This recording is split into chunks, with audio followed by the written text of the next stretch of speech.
this question is about a frequency polygon. Now that's really important that you see that word, because frequency polygons and cumulative frequency graphs are often confused with each other. Now frequency polygons, what you do is you plot the midpoint of each interval, whereas cumulative frequency graphs you do something different. So let's have a look at this. The frequency polygon shows the time taken for 100 boys to solve a maths question. The table shows the time taken by 100 girls to answer the same question.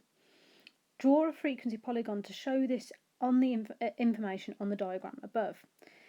Compare the times taken by the 100 girls and 100 boys. So like I said, you're plotting the midpoints. So the midpoint here would be 5.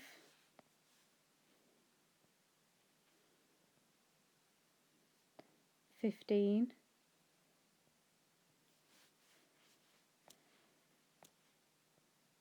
25, 35 and 45.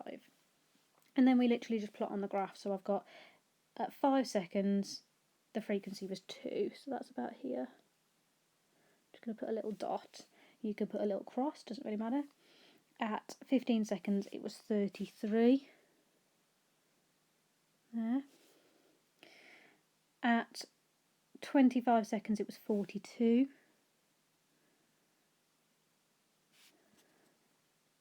There. At 35 seconds it was 14. And at 45 seconds it was 9.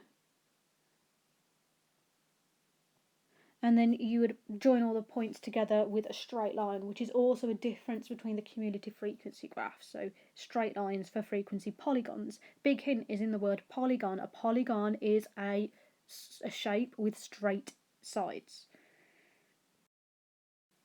So here's my polygon.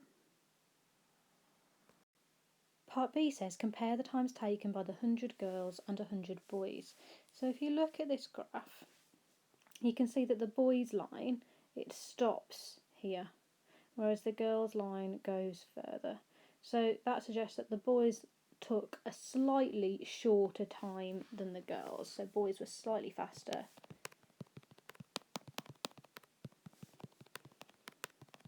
than the girls.